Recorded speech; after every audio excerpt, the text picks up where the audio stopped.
Eu quero que você volte comigo um pouco. Anos atrás, quando Jesus era só uma promessa, antes do nascimento dele, porque hoje eu e você temos conhecimento da história, do final dela, o porquê Jesus morreu, a cruz. Então fica fácil, você já sabe quem é o Senhor. Mas se você voltar comigo anos atrás, na época de Abraão, por exemplo, quando Cristo era apenas uma promessa, quando o mundo mal sabia que poderia haver um Salvador, alguém que pudesse pagar pelos meus erros, o Senhor era apenas uma promessa, algo que Deus havia prometido, que um dia viria alguém capaz de pagar pelos nossos erros e pecados. Isso é ilustrado, por exemplo, quando o Senhor pede o único filho de Abraão, quando o Senhor pede Isaac, e Isaac obedece prontamente a voz de Deus, arruma o menino, arruma ali, coloca sobre o jumentinho, sobe o monte para sacrificar, e quando chega lá em cima, tinha lenha, tinha altar, e o menino pergunta: a lenha está aqui, está tudo pronto, mas aonde está o cordeiro para o sacrifício? Essa foi a pergunta de Isaac. E a resposta de Abraão é que nós usamos até hoje: Jeová Jireh, Deus proverá para si, meu filho. Quando Abraão está pronto para poder sacrificar o seu filho, o céu se rasga pela primeira vez e a voz do pai desce. E diz: Abraão, não faça isso, porque agora eu sei que você me ama e que você me obedece. E como você não me negou o seu filho, eu também não vou negar o meu daqui a alguns anos, eu vou enviar o meu também. Só que dessa vez ele vai ser o cordeiro do sacrifício. Isaac faz uma pergunta: onde está o cordeiro? E essa pergunta é feita em todos os livros do Antigo Testamento. O tempo se passa, quando chega na vez de Moisés agora, que criou a lei, que recebeu a lei no monte, os 10 mandamentos, Moisés também não sabia explicar de onde viria esse cordeiro, mas ele disse: o Senhor um dia levantará um libertador semelhante a mim e libertará vocês do jugo da escravidão. Essa pergunta ecoou por todo o Antigo Testamento, até Malaquias: onde está o cordeiro? Jesus era apenas uma promessa, Jesus era apenas uma profecia que haveria de chegar.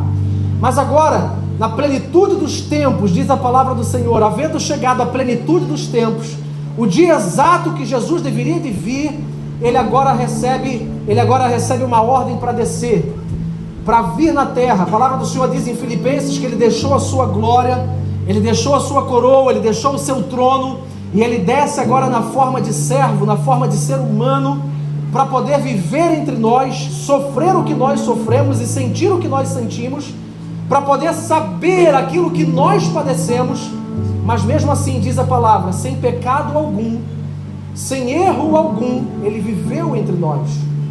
Agora, de repente, nesse tempo da plenitude dos tempos, quando chega a hora de Jesus vir à terra, de repente Maria recebe uma visitação, a visitação de um anjo. Lembra o nome dele? Gabriel. Uma visitação de um anjo que desce e diz: Maria, bem-aventurada, você vai dar a luz ao libertador dessa nação.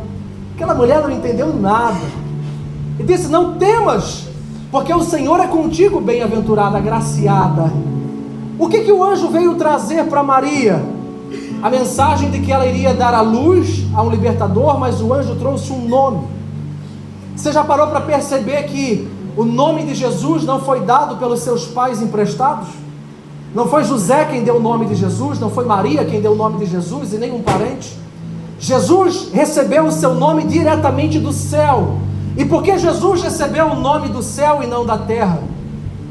Porque dar o nome significa governar a quem você nomeia.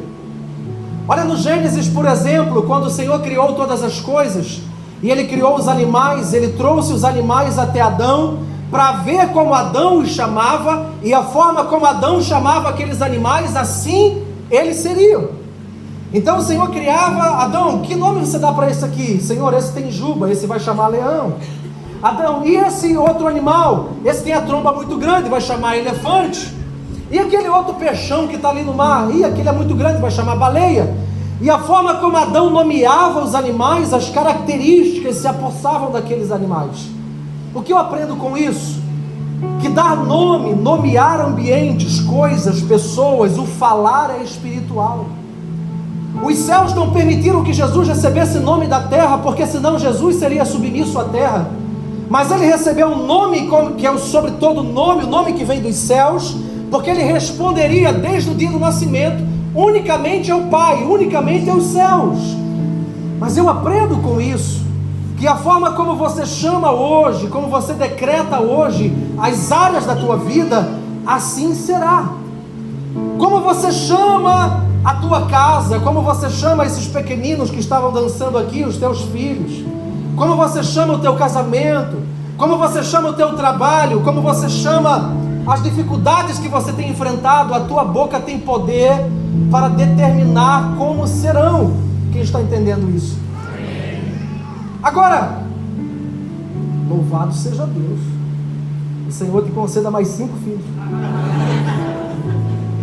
Cadê a Valdelane? Não veio não? Passou a Valdelane? Pegou em alguém aí?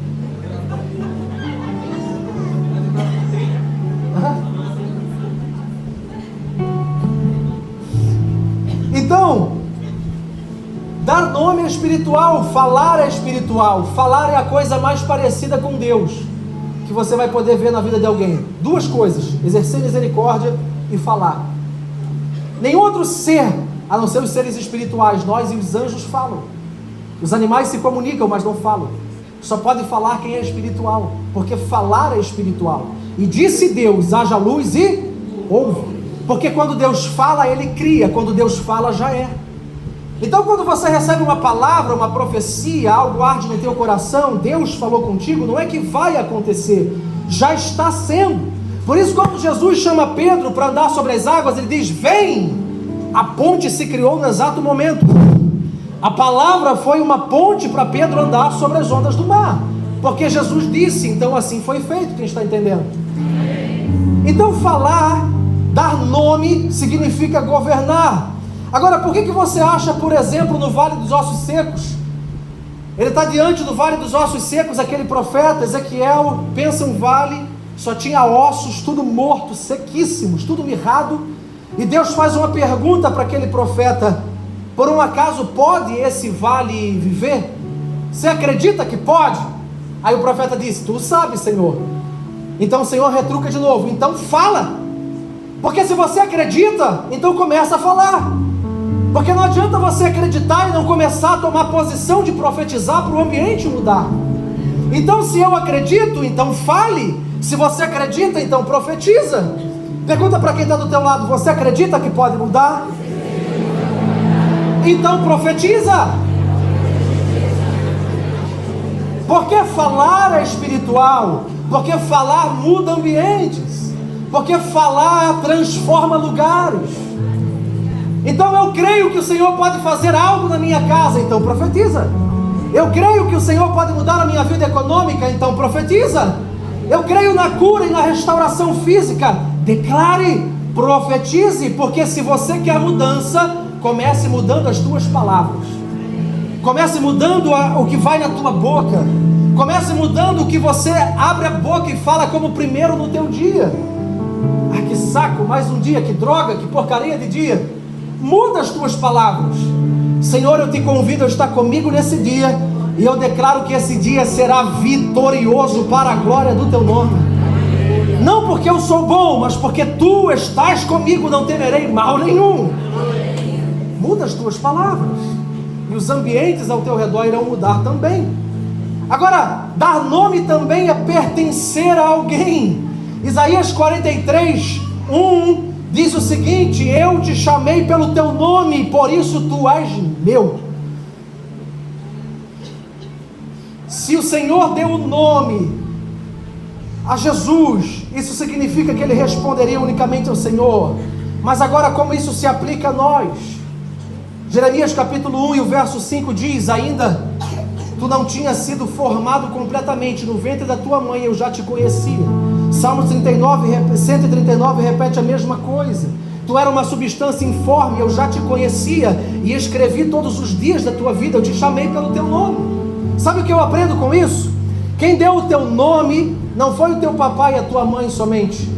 Quem deu o teu nome foi o Senhor, que te conheceu antes de você ir para o ventre da tua mãe, que teceu a tua história antes de você nascer, antes do dia do teu nascimento. Antes do dia do teu nascimento, o Senhor já conhecia quem era você e te chamou pelo nome. Agora, o que eu entendo com isso? Se o Senhor te conhecia antes do teu nascimento, Ele quem te deu o nome, é somente Ele quem governa sobre a tua vida, e nenhum principado pode ir contra você.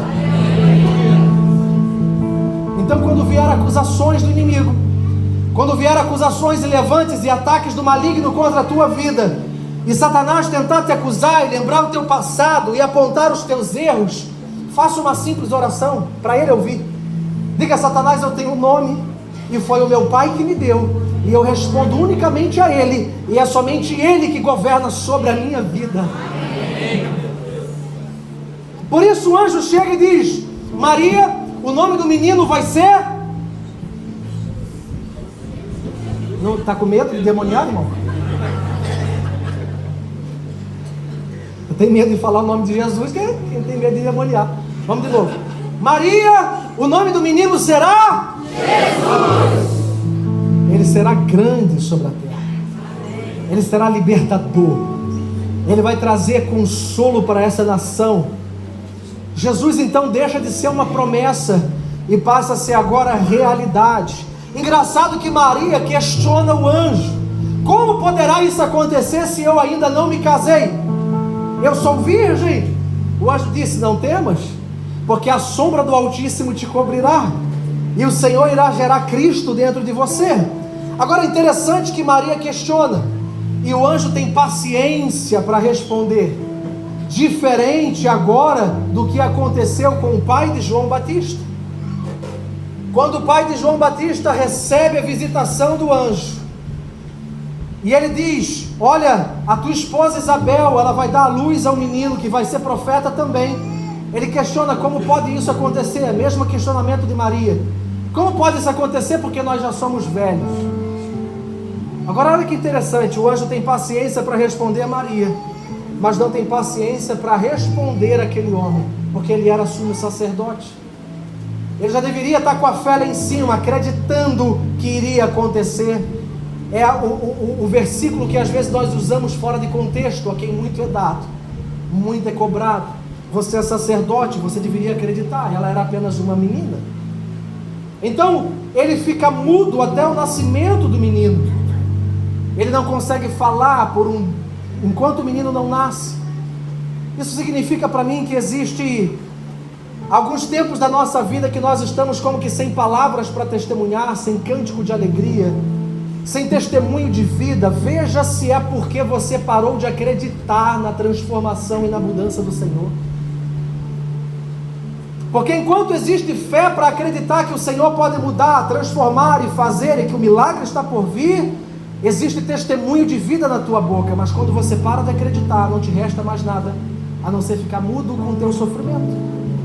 Dica boa para você hoje é: volte a crer, volte a esperar em Deus, volte a colocar o teu coração aquecido pela palavra que um dia você recebeu do Senhor, para que você volte a contar as boas novas do Senhor na tua vida.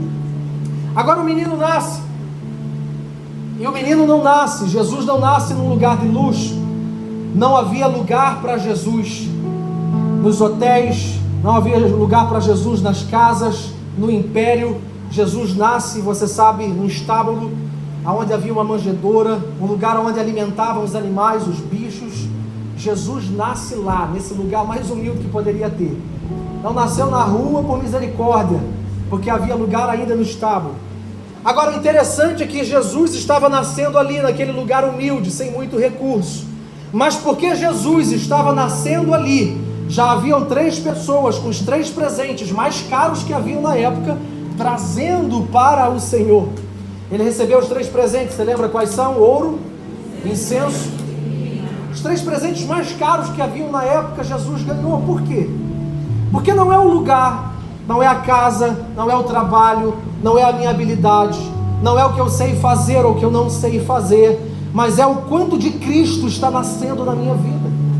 Porque se Jesus está nascendo na minha empresa, se Jesus está nascendo no meu trabalho, na minha casa, na minha faculdade, eu posso começar sem os recursos necessários, mas porque a presença dele está lá, mais cedo ou mais tarde, é questão de tempo, os recursos necessários começarão a chegar para isso. A dica que eu te dou é: chame a presença de Jesus para as áreas da tua vida. Chame a presença de Jesus para o teu coração. Porque se Ele estiver lá no teu trabalho, vai ter provisão. Se Ele estiver na tua casa, vai ter transformação. Se Ele estiver com você no teu casamento, Ele vai te dar graça para superar as dificuldades que você tem enfrentado. Agora veja se Jesus ainda está lá. Porque não importa no exterior ter tempestade para tudo quanto é lado. Importa se eu dou uma olhadinha para o lado e Ele ainda está no barco. Porque se tem tempestade, tem onda, tem furacão para tudo que é lado, mas Ele está no barco, está tudo certo. Está tudo certo. Ok. Agora, se Ele não estiver no barco, meu amigo, deu tudo errado. Então veja se Jesus ainda está lá. Porque se Ele estiver, mesmo que você esteja no começo, sem os recursos necessários, é questão de tempo. Isso vai se romper sobre a tua vida. Quem crê nisso? Jesus nasce, os recursos são entregues, tudo que era necessário para o ministério de Jesus, para o suprimento, para o que Ele necessitava. E agora Jesus começa então a trabalhar para ajudar em casa. Jesus não começou o seu ministério de imediato. Jesus ajudava o seu pai, que era construtor de casas. O interessante é que a gente confunde e acha que José era marceneiro, que Jesus era marceneiro, que Jesus era carpinteiro, que só lidava com utensílios de madeira. Mas quando a Bíblia usa esse termo carpinteiro, o original da palavra é tecton, que significa construtor de casas. E quando tu vai em Israel, não existe casa de madeira, existe casa de cimento, de pedra. Cimento não, perdão, casa de pedra. Agora, quem faz casa de pedra não é carpinteiro, é? Quem faz casa de pedra é? Jesus ajudava na obra, irmão. Jesus ajudava na obra. Construía casas, construtor de casas, tecton. Por isso que, quem era o mestre de obra? Arquitecton. O cara que arquitetava a obra. Jesus era mestre de obras. Por que você acha que ele falava com tanta propriedade sobre fundamento de casa? A casa, aquele que ouve essas minhas palavras e as pratica, é semelhante ao homem que construiu a sua casa sobre a... Cai a chuva, sopra os ventos, vem a tempestade, nada acontece com aquela casa, porque ele ouviu e praticou. Agora olha para você aqui, olha uma alfinetada para você levar de graça. Agora aquele que ouve, está ouvindo, está no culto, está ouvindo, mas não pratica, cabeça dura, é semelhante àquele que construiu a casa sobre a... Aí a mesma coisa, a tribulação que tem para o crente tem para o ímpio. Cai a chuva, sopra o vento, vem a tempestade, e grande foi a ruína daquela casa, porque ele escolheu só ouvir e não tomar rumo na vida. Ele escolheu só vir no culto, ouvir a pregação, mas não faz o que tem que ser feito. E então continua toda semana na mesma desgraça, continua mês a mês na mesma desgraça, porque escolheu não praticar a palavra que ouve. Deixa eu te falar uma coisa. Nós não temos mais escolha depois que decidimos seguir a Cristo. Não existe mais escolha. Eu não estou pronto para perdoar. Eu não estou pronto. Irmão, a gente vai ver até o final. Eu não estou pronto para perdoar. Não existe. Porque é uma ordem. Perdoai, Pai, perdoa os nossos pecados, assim como nós perdoamos aqueles que nos têm. Agora completa, Jesus diz, porque se vocês perdoar as ofensas dos outros, vosso Pai também perdoará vocês. Mas se vocês não perdoar, nem do Pai vocês recebem perdão. Vai ficar com a montoeira de pecado anotado para queimar tudo no inferno. Por isso que eu disse que as duas coisas que mais fazem semelhar a Deus é o falar e exercer misericórdia. Se você quer saber se uma pessoa ela é de Deus ou não, veja o quanto de misericórdia ela exerce. Misericórdia. E de aprender misericórdia quero e não misericórdia. Aleluia. Então Jesus ajudava o seu pai. Quando alguns historiadores acreditam que José morreu e ele ficou só, teve que ser o pai, teve que ser o homem da família, o homem de casa muito cedo. quando com 30 anos Jesus começa o seu ministério. Aqui começa. Jesus começa o seu ministério com 30 anos. O chamado ele começou quando nasceu, mas o ministério ele começou quando se qualificou. 30 anos ele vai agora lá no Jordão, onde havia o primo dele, o Batista, João Batista, estava batizando nas águas, mais ou menos 5.000 pessoas por dia, e a pregação de João Batista era chamar os outros de cobra, de serpente, de vilão, de um monte de nomes pesados, e falar para aquela geração: vocês estão fugindo do arrependimento. Só que de repente, esse mesmo João muda o discurso, quando vê o primo dele lá nas margens do Jordão. Jesus está vindo, e ele responde aquela pergunta que Isaac fez há anos e anos atrás: onde está o cordeiro? João agora aponta e diz: eis o cordeiro de Deus que tira o pecado do mundo. A resposta estava dada: Jesus era o cordeiro que tira o pecado do mundo. Eu não sei se você está entendendo, mas é estando em Jesus que os seus pecados são retirados. Aqui existe um engano que algumas pessoas cometem: eu pequei, eu falhei, eu ainda não venci essa área da minha vida, então eu não posso ir para uma igreja, eu não posso ir no culto hoje porque essa semana foi braba, eu pequei. Irmão, isso é engano do diabo, porque é unicamente em Jesus que os teus pecados são retirados.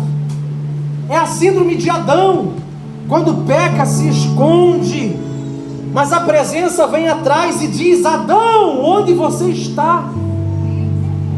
Não perguntou o que você fez, mas aonde você está, porque se você estiver nele, independente do que você fez, existe recomeço, existe restauração. Isso não é apologia para você viver no pecado. Nós começamos lendo: quem vive no pecado é do diabo. Mas para isso o Filho de Deus se manifestou, para nos livrar de uma vida desgraçada no pecado. Querido, preso não é aquele que está aqui cultuando a Deus.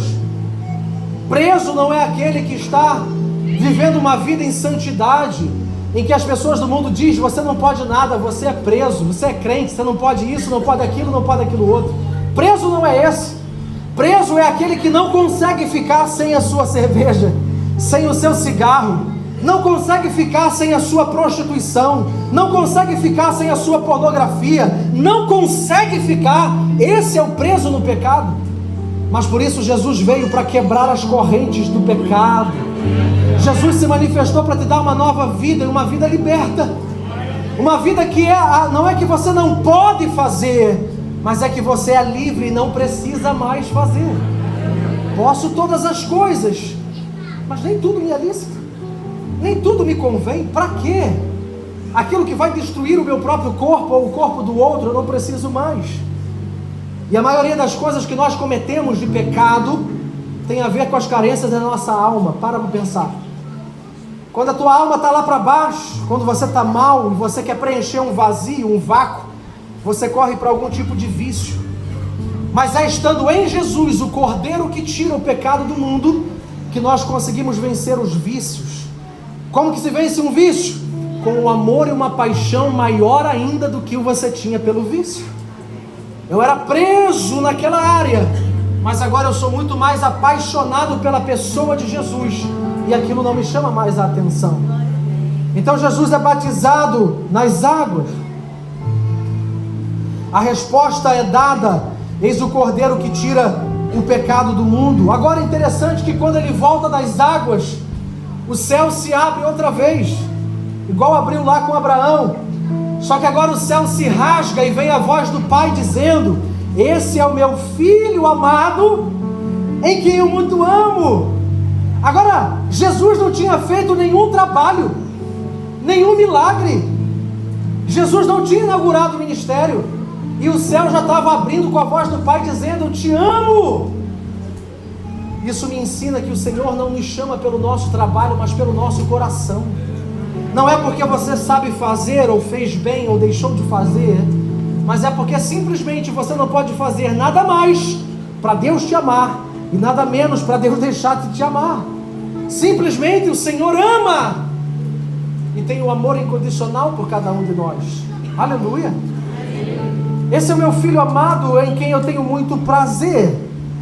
Jesus sai dali, é tentado pelo diabo por 40 dias, ele vence a tentação no deserto, e ele começa o ministério dele. Qual foi o primeiro milagre que Jesus fez? Me ajuda, vamos lá. Transformou o quê? O quê? Aonde? Muito bom. Caná da Galileia, Jesus inaugura o seu ministério, transformando água em vinho. Porque Jesus fez questão, Ele é Deus, sabe de todas as coisas. Porque Jesus fez questão de fazer o primeiro milagre num casamento, e transformando ainda água em vinho, aquilo que havia se tornado comum. Eu não sei, me diga você que já tem aí 30 anos de casado, mas a impressão que dá é que tem, às vezes parece que começa como vinho, alegria todos os dias, né, ou não é? E aí vai para um caminho que vira água. Quando você lembra, você toma de vez em quando. É algo que é quase que desprezado, é ou não é? Se você está sentado perto do seu cônjuge, não olhe para ele agora. Olhe fixamente para o pregador. Mas Jesus faz questão, dentro de um cenário de casamento, onde a ilustração das bodas, o vinho acaba. Acabou. Acabou a alegria, a palhaçada, a brincadeira, acabou tudo, acabou. Mas nesse cenário de casamento, onde acaba tudo, Jesus ainda estava lá. Acabou o vinho, mas não acabou a presença. Acabou o vinho, mas não acabou a misericórdia. Acabou o vinho, mas não acabou a palavra e a promessa. Acabou o vinho, mas não acabou o que Ele tem preparado. Então Jesus começa o seu ministério ali. Ele pega aquilo que se tornou comum, ele talha a pedra, porque vai ter que ter transformação, irmão. Pega os vasos de pedra talhada, é de dentro para fora. E ele pega aquilo que se tornou comum, agora ele começa um milagre que só a presença dele pode fazer. Transformar aquela água em vinho novamente. Transformação novamente. Jesus deixou isso registrado, a forma como ele começou o ministério dele. Talvez algumas coisas se tornaram indiferentes, essa é a palavra que eu queria lembrar. Indiferença tomou conta de algumas áreas da tua vida. Talvez no teu casamento, como de exemplo eu estou usando. Pode ter acabado o vinho, mas a pergunta que eu te faço é: Jesus ainda está aí? Porque se Jesus ainda estiver aí dentro do teu coração, se você quiser tem jeito. Se você quiser tem como transformar água em vinho mais uma vez. Aleluia. Jesus começa o seu ministério. Eu quero destacar 3 encontros, só 3, e a gente vai para o fim. Ele começa o ministério transformando água em vinho. E de repente ele está caminhando, ele diz para os seus discípulos assim, primeiro encontro que eu quero destacar, ele diz: eu tenho necessidade de passar por Samaria. Eu tenho necessidade de passar por lá, porque lá eu preciso encontrar com alguém que há muito tempo está vivendo numa ilusão. E a gente vai ficar só aqui, tá? Só nesse começo. Imagina, e lá é a história da samaritana, ela chegando com seu cântaro para buscar água mais uma vez ao meio-dia, cantando a musiquinha, junto ao poço estava eu, quando o homem judeu viu a sede, viu a desgraça que estava a minha vida, viu a tortura que estava dentro da minha mente, viu a depressão que eu vivia no meu interior, e todo mundo achava que eu estava bem, mas na verdade eu estava pedindo socorro há muito tempo. Você pode trocar, viu a sede que havia em mim por qualquer coisa que você está vivendo hoje, viu a rejeição que eu vivi, viu o abandono, o vício, viu quando a luz se apaga e todo mundo vai embora e ninguém mais me vê. Ele me viu, ele me encontrou na beira do poço, ele me tirou daquela vida de desgraça, de ilusão da qual eu estava afogado. Ele olhou para mim quando ninguém mais queria me ver, quando não havia mais solução. Foi ele que me tocou. Foi o cabeludo de Nazaré, o surfista da Galileia, Lasturica Lamaçã, da Galileia. Foi ele. Eu estava lá achando que ia ser só mais um dia, só mais um culto, só mais um domingo à noite. Mas de repente, eu mal sabia que eu estava dentro do chamado de Jesus. Mal sabia eu que Ele tinha me chamado para vir aqui nessa noite, para ter um encontro pessoal comigo. Nem ia sair de casa, nem ia vir aqui, mas Jesus me chamou para vir nesse lugar. Porque, coisa boa, primeira coisa que eu tenho para te dizer, Jesus chegou e viu você no seu poço de ilusão. Há recomeço, a graça, a misericórdia para a tua vida. E eu digo isso para as pessoas que talvez estão aqui pisando pela primeira vez, ou para você que já diz assim: eu já conheço tudo que o Evangelho tem, já conheço os bastidores de igreja. Irmão, não tem importância. Você pode ser velho de igreja, não tem importância não. Jesus continua surpreendendo, Jesus continua transformando, Jesus continua tendo o que fazer de novo ainda, mesmo você já sendo experiente. Algumas pessoas sinto no espírito, dizendo consigo mesmo e para Deus: eu não quero mais caminhar, eu não quero mais ser cristão, eu não quero mais ir à igreja. Parece que de tempos em tempos somos assolados com certos ataques da nossa mente, não é verdade? De tempos em tempos parece que tem um anzol das trevas que tenta nos pescar e puxar para trás. Mas a boa notícia é que se você crer comigo, e o que nós ligarmos na terra está ligado no céu, a boa notícia é que Jesus corta esse anzol, tira todo o gancho do maligno, renova a palavra que Ele tem sobre a tua vida, faz coisa nova de novo, traz esperança. Aleluia! Jesus transforma aquela samaritana, sem mais detalhes. Ela volta de um encontro com Jesus para alcançar toda aquela cidade, a mesma cidade que ela era envergonhada. Ela volta agora como pregadora. Eu quero falar algo para alguns. O mesmo lugar aonde foi cena da tua vergonha, aonde foi cenário da tua derrota, aonde foi lugar que as pessoas zombaram de você, ou que o diabo te prendeu até hoje, o mesmo lugar, a mesma geografia, é aonde o Senhor vai te levantar com autoridade, com testemunho e com transformação. Vê se não foi isso que Ele fez na vida de Pedro. Pedro tinha um braseiro no pátio, onde Pedro negou a Jesus 3 vezes. Passa o tempo, Jesus morre e ressuscita. Agora Pedro está no mar pescando de novo, porque desacreditou do chamado. Jesus está lá na praia. Filhos, tem alguma coisa para comer? Entra no YouTube depois e vê essa palavra, se você não viu. E Pedro então vem, ele lança a rede para o outro lado, 153 grandes peixes. Quando Pedro chega na praia, o que tem na praia? O braseiro está lá de novo. Jesus remontou a cena do crime. No lugar que ele negou a Jesus tinha braseiro, na praia agora tem braseiro. E Jesus faz as 3 perguntas: Pedro, tu me amas? Pedro, tu me amas? Pedro, tu me amas? 3 vezes Pedro negou Jesus, 3 vezes Jesus leva ele a um ambiente de cura, na mesma geografia que foi a derrota dele, aonde Jesus o levanta agora com testemunho. Existem lugares da tua vida que para você é motivo de vergonha. Tua família, tua vida sexual, teu casamento, tuas finanças. Existem geografias e áreas da tua vida que para você talvez seja um lugar de derrota. Mas Jesus tem um plano para com você, para fazer como fez com a samaritana. Aonde ela era envergonhada, debaixo daquele governo de ilusão naquela cidade, ela volta como pregadora da palavra, liberta, curada, completamente transformada.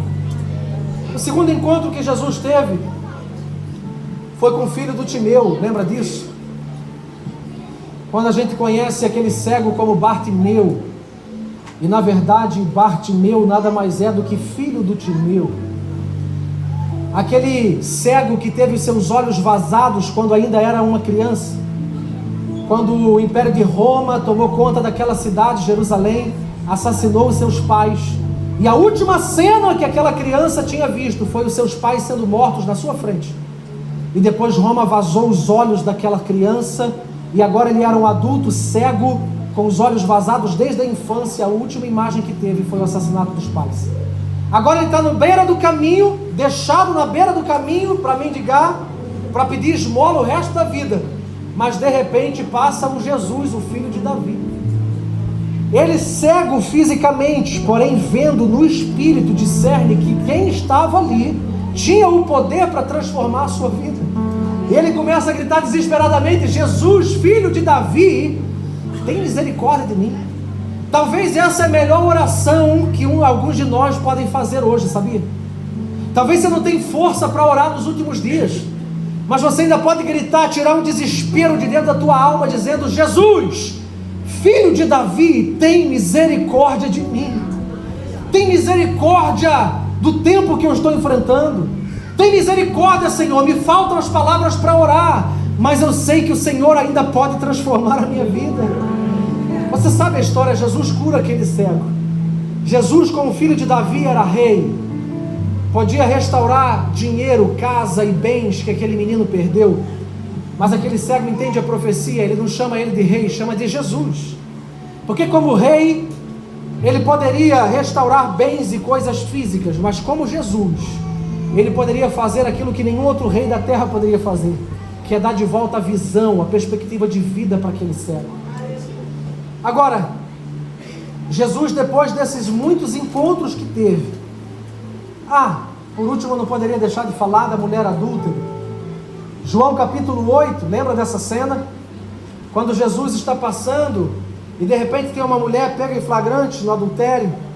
Ela é trazida para o pátio. Os fariseus estavam com as pedras na mão, pronto para poder assassinar aquela mulher. Jesus nem dá bola para eles, para as acusações. Quando aqueles homens perguntam o que deveriam fazer, Jesus ignora, abaixa na terra e escreve na terra. Sabe o que será que Jesus escreveu na terra? Você sabe? O que Jesus abaixou para escrever ali? Algumas pessoas dizem que a base ali de Jeremias: eu escrevi no chão os nomes daqueles que me perseguiram. Ok? Poderia Jesus estar escrevendo o nome dos fariseus que cometeram inclusive adultério com aquela mulher? Enfim, vou ficar por aqui.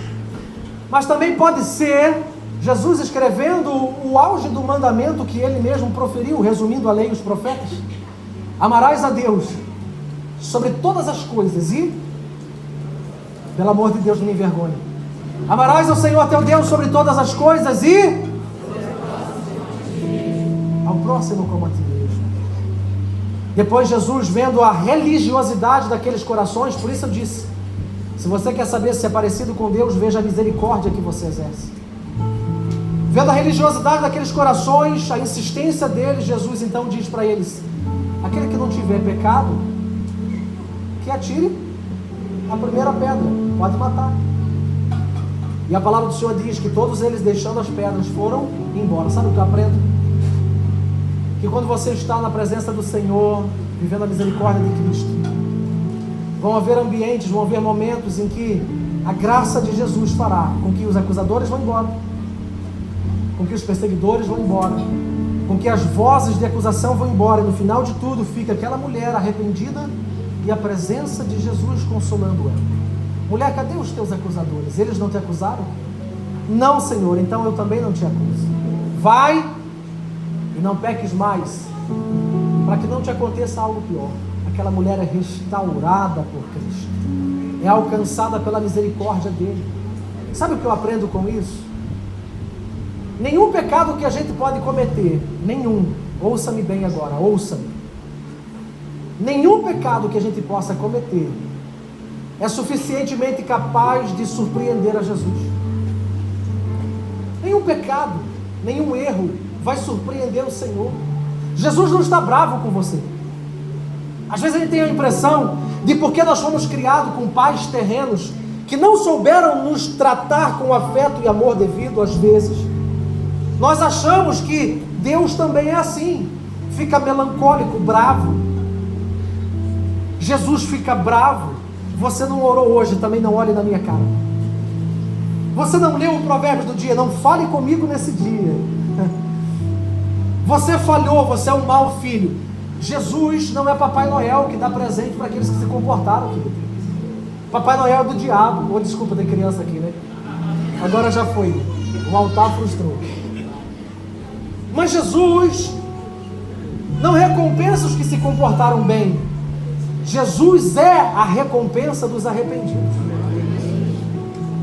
Ele é a recompensa do coração quebrantado e contrito. daquele que ainda chora, derrama lágrimas e diz: Senhor, eu fiz de novo, mas eu preciso de misericórdia. E enquanto você clamar por misericórdia, Jesus estará com você. Aleluia.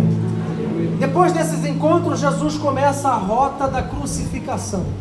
Tudo que Jesus enfrentou, desde a via dolorosa até os detalhes da crucificação, a coroa de espinhos, o manto vermelho, tudo tem a ver com as nossas curas, com a nossa libertação. Cada chicotada que Jesus levou foi por mim e por você, e foi um pecado que ele derrotou, foi uma enfermidade que ele venceu, foi uma cura que ele tinha liberado sobre a nossa vida. Mas eu quero destacar 3 pontos da cruz de Cristo aqui. Primeiro, para trazer para as nossas vidas. Primeiro, ele disse, a primeira frase de Jesus na cruz, você lembra qual foi? O que Jesus primeiro proferiu depois de estar preso no madeiro, você lembra o que foi? Pai, perdoa, porque eles não sabem o que fazem. Olha para mim. Por isso eu disse que quando nós decidimos seguir a Cristo, tomar a nossa cruz e segui-lo, nós não temos mais o direito. Porque depois de tudo aquilo que o Senhor viveu como injustiça, a primeira frase que ele profere na cruz, cravado no madeiro, é: Pai, perdoa, porque eles não sabem o que fazem. Por que Jesus falou isso?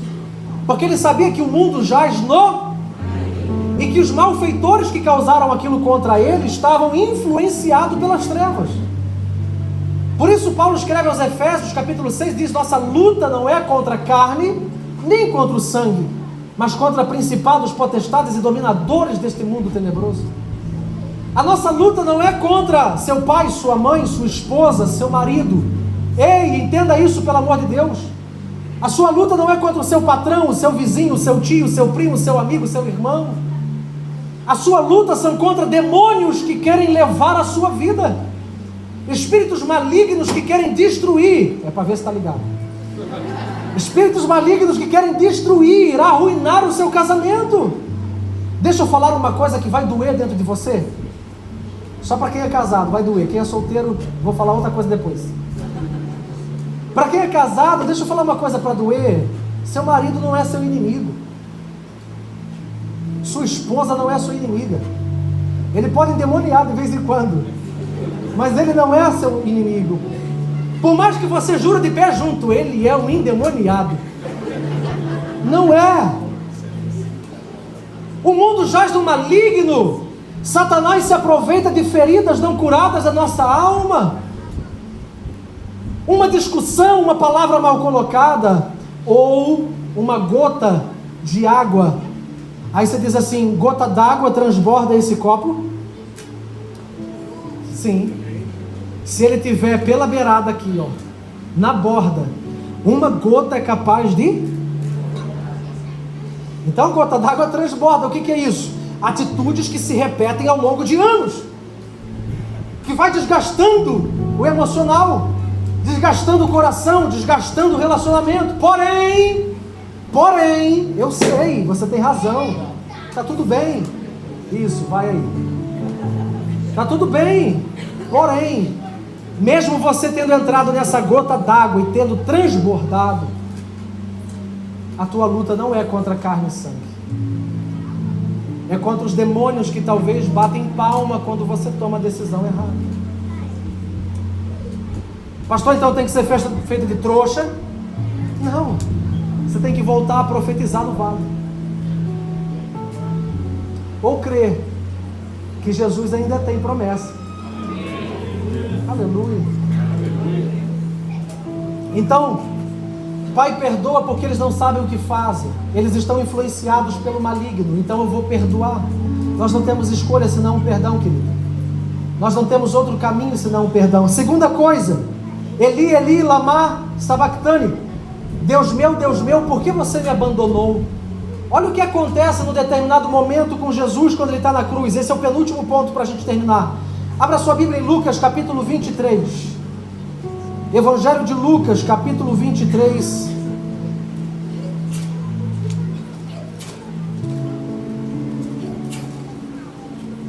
E o verso de número 44.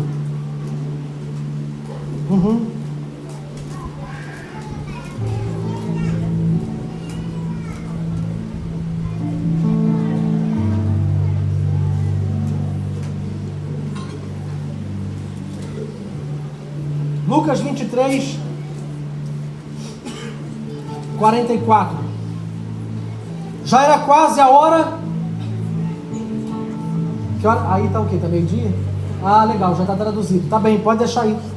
Já era quase a hora sexta ou meio-dia, e escurecendo-se o sol. Imagina, meio-dia, escureceu o... Que loucura. Meio-dia, hora do rango. Meio-dia, o sol rachando, Jesus preso na cruz. Mas a palavra diz, já era meio-dia e o sol escureceu, houve trevas. Olha o que aconteceu. Escurecendo-se o sol, houve trevas sobre toda a terra até a hora nona, ou seja, até 3 horas da tarde. Ficou de noite, do meio-dia às 3 horas da tarde. Imagina a cena, trevas no mundo inteiro. Talvez o pessoal que estava, não sei, aqui no Brasil, não sei na época se tinha habitante, ou no Japão, poderia não sentir muito, já era 18 horas, 7 horas da noite. Não sentiu tanto porque já estava escurecendo, mas as outras partes do mundo, meio-dia, que ainda estava ensolarado, meio-dia ficando em trevas, um eclipse solar total. Que loucura!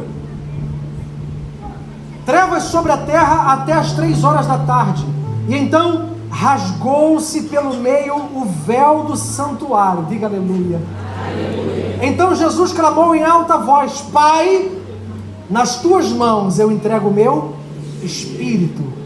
Tetelestai. E tendo dito isto, expirou.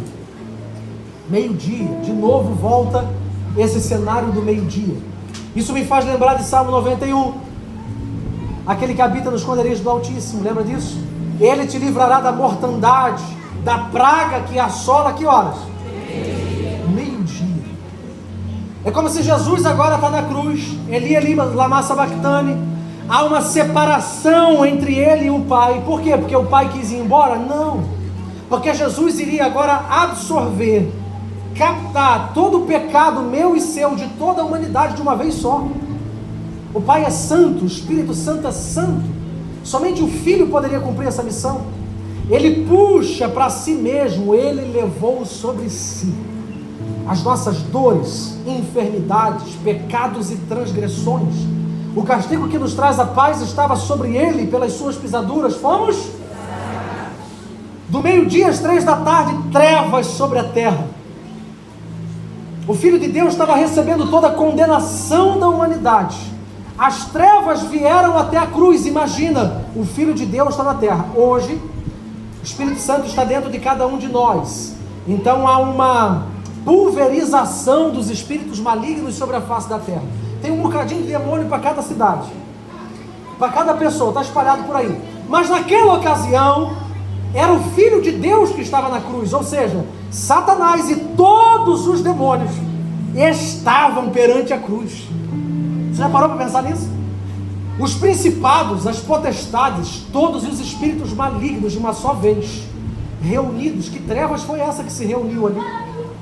No meio-dia, a ilusão, toda agonia, todo sofrimento. Trevas fala de escuridão, fala de dor, fala de agonia, fala de sofrimento. As trevas começaram já a bater palmas, a ficar feliz, achando que tinha cumprido o seu ministério de destruir o Filho de Deus. Mas o Senhor ainda tinha mais um movimento, mais uma carta escondida. Porque as trevas vieram sim. Ali foi o momento em que Ele recebeu todos os nossos pecados e as nossas dores na cruz, sim. Mas também foi o momento em que cada um daqueles principados e potestades, um a um, começaram a despojar, a retirar as suas coroas e a colocar nos pés do Calvário. E um a um começaram a reconhecer que não haveria, a partir daquele momento, outro rei, senão o Senhor. Porque o sangue de Jesus que começou a verter naquela cruz, começou instantaneamente a purificar toda a humanidade. Começou a instantaneamente restaurar todas as coisas. Colossenses 1:20. Ele reconciliou consigo mesmo todas as coisas no céu e na terra, através do seu sangue. As trevas vieram achando que ia dar um show, Os demônios vieram achando que iriam sambar, que iam fazer um orém ali na cruz, mas eles vieram sim, e quando o sangue começou a verter, eles mesmos tiraram as suas coroas perante o Senhor. Não existe mais principado, não existe mais potestade, nem espírito maligno que possa resistir ao sangue de Jesus sobre a tua vida. Talvez você esteja vivendo um momento de ataques, um momento de dor, um momento de trevas, um momento de luta, um momento em que você não sabe o que fazer para dar norte na tua casa. Mas se você clamar o sangue de Jesus, Ele virá sobre você, Ele irá te cobrir, Ele irá restaurar a sua vida, Ele irá remir você, Ele irá arrancar de sobre a sua vida todas as garras do diabo e trará um futuro de paz sobre a tua vida. Aleluia! Aleluia! E por fim Jesus brada: está consumado. Tetelestai. O véu se rasga. De uma vez por todas Ele é a oferta oferecida pelos nossos pecados. Ele foi a oferta perfeita que uma só vez rasgou o véu e trouxe um novo e vivo caminho para entrarmos diante de Deus. Você foi reconciliado. Através de Jesus você não é mais inimigo de Deus. Não há mais castigo sobre você. Há apenas agora a reconciliação com o Pai. E eu termino com o mesmo livro que eu comecei lendo. 1 de João, volta comigo e assim nós encerramos. 1 de João capítulo 1 e o verso 5 diz assim: eu comecei lendo 1 de João 3,8, que diz: aquele que peca procede do diabo. Quem vive pecando procede do diabo. E aí você pode parar e pensar: então não tem jeito para mim, eu pertenço ao diabo, porque eu sou pecador, eu peco todos os dias, sim ou não? Quem peca todos os dias? Mas graças a Deus, por isso que eu vou ler agora 1 de João capítulo 1 e verso 5, olha o que diz aí: ora, a mensagem que da parte dele temos ouvido e vos anunciamos é esta: que Deus é luz e não há nele treva alguma. Se dissermos que mantemos comunhão com Ele e andarmos nas trevas, mentimos e não praticamos a verdade. Se porém andamos na luz, como Ele está na luz, mantemos comunhão uns com os outros, e o sangue de Jesus, seu Filho, nos purifica de todo pecado. Verso 8: se dissermos que não temos pecado nenhum, a nós mesmos nos enganamos, e a verdade não está em nós. Porém, se confessarmos os nossos pecados, Ele é fiel e justo para nos perdoar os pecados e nos purificar de toda a injustiça. Se dissermos que não temos cometido pecado, fazemo-lo mentiroso e a sua palavra não está em nós. Aleluia por isso. Se confessarmos os nossos pecados, Ele é fiel e justo para nos purificar, para nos limpar e para nos trazer perdão sobre as nossas vidas. É assim que eu quero encerrar hoje. Guarda as suas coisas, fecha a sua Bíblia. Você que pode se colocar de pé comigo, se coloque de pé.